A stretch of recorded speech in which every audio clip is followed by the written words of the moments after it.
ನಮ್ ಮಂಗ್ಳೂರ್ ಹೋಗೋ ಅಣ್ಣ ಜರ್ನಿ ಒಳಗ ನಿನ್ನೆ ಫಾಲ್ತು ಪರ್ಸೋರ್ ಜೊತೆ ಅರ್ಧ ಲಾಗ್ ನೋಡ್ರಿ ಇನ್ನ ಅರ್ಧ ಲಾಗ್ ಇವತ್ತಿಂದ ಕಂಟಿನ್ಯೂ ಮಾಡೋಣ ಅಂತ ಬರೀ ನೋಡ್ ಬಸ್ ಮಕ್ಕೊಂಡ್ ಬೇಸರಾಗಿತ್ತು ಅದ್ ಕೈಲಿ ಬಂದ್ ಅಂಕಲ್ ಹತ್ರ ನಂಗೊಂದ್ರ ಗಾಡಿ ಕೊಡ್ರಂತೆ ಆದ್ರೆ ಅಂಕಲ್ ಕೊಡ್ಲಿಲ್ಲ ನೋಡ್ರಿ ಹಂಗ ಬಳ್ಳಂತೆ ಕಂತರ ನೋಡ್ರ ಬೆಳಕಾಗಿ ಬಿಟ್ಟಿತ್ತು ನಾವು ಮಂಗ್ಳೂರ್ ಒಳಗೆ ಪ್ರತ್ಯಕ್ಷ ಆಗ್ಬಿಟ್ಟಿತ್ತು ನಾ ಹೆಂಗ್ ಬಂದಿನ ಹಂಗೆ ಇವತ್ತು ಸಂಜಿಕ ವಾಪಸ್ ಹೋಗ್ತೀನಿ ಅನ್ನೋ ವಿಚಾರ ಕೇಳಿ ಮಂಗ್ಳೂರೊಳಗಿನ ಮೋಡ ಕೂಡ ಸಿಕ್ಕಾಪಟ್ಟೆ ಮಾನಸಿಕವಾಗಿ ಅಳಕ್ ಶುರು ಮಾಡ್ಬಿಟ್ಟಿಲ್ಲಿ ಬಂದ್ ನಾವ್ ಎಲ್ಲಿ ಬಂದಿವ್ ಅಂತ ಹೇಳಿ ಕೇಳಿದೆ ಬಂದಾಳ ಅಂತಂದ್ರು ಯಾರು ಬಂದಾಳ ಎಲ್ಲಿ ಬಂದಾಳಕಿ ಯಾವಕ್ಕೆ ಅಂತ ಕೇಳಿದೆ ಬಂದಾಳಲ್ಲಪ್ಪ ಲೊಕೇಶನ್ ಹೆಸರು ಬೂಂದಿ ಅಲ್ಲ ತಂದ್ರು ಹೋಗು ಅವ್ನವ್ನು ಬೂಂದಿ ಎಲ್ಲ ಬೂಂದಿ ಉಂಡಿ ಅಂತ ಅಣ್ಣ ಲೊಕೇಶನ್ ಅದ ಈಗ ಮ್ಯಾಗಿನ ನೋಡಕ್ ಮಾತ್ರ ಸಿನಿಮೆಟಿಕ್ ಜಿಟಿ ಮಳಿ ವ್ಯೂ ಪಾಯಿಂಟ್ ಮಾತ್ರ ಅಣ್ಣ ಹೋಗ್ತೈತಿ ಆದ್ರೆ ನಮ್ದೊಳಗ ಹರ್ದ ಹನ್ನೆರಡಾಗೈತಿ ಯಾರಿಗೆ ಹೇಳುದ ಮಳ್ಯಾಗ ತೊಯ್ಸ್ಕೊಂಡ್ ನಮ್ಮ ಮಕ್ಕ ನೋಡ್ರಿ ಬಿಸ್ಕಿಟ್ನಾಗ ತೆಗೆದು ಪಾರ್ಲೇಜಿ ಚಾ ಆಗೈತಿ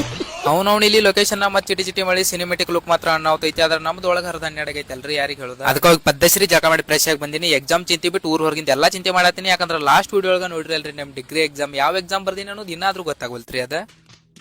ಅಲ್ಲಿಂದ ಎಕ್ಸಾಮ್ ಸೆಂಟರ್ ಮುಂದ್ ಬಂದಿವಿ ಆರ್ಮಿ ಜಾಯಿನ್ ಆಗಕ್ ನೋಡ್ರಿ ಎಷ್ಟು ಜನ ಎಕ್ಸಾಮ್ ಬರ್ಯಾಕ್ ಬಂದಾರ ಇದ್ರಾಗ ಎಷ್ಟು ಜನ ಪಾಸ್ ಆಗ್ತಿವಿ ಏನ್ ಮಾಡ್ತೀವಿ ಅನ್ನೋದು ನಮಗ ಗೊತ್ತಿಲ್ಲ future is future past is past ಅದಕ್ಕೆ ಇದ್ದಿದ್ ಪ್ರೆಸೆಂಟ್ ಲೈಫ್ ಹರ್ದ್ 12 ಆಗಿದ್ರು ಎಂಜಾಯ್ಮೆಂಟ್ ನಕ್ಕೊಂತಿದ್ವಿ ಇದೇ ಎಕ್ಸಾಮ್ ಸೆಂಟರ್ ಮುಂದ್ ಬರೋದಾಗ ಈ 4 ಜನ ಉಡಾಳ್ರು ಅಲ್ಲ ಈ 4 ಜನ ಚಲೋ ಹುಡುಗರು ಇಲ್ಲೇ ಅದಾರ ನೋಡಿ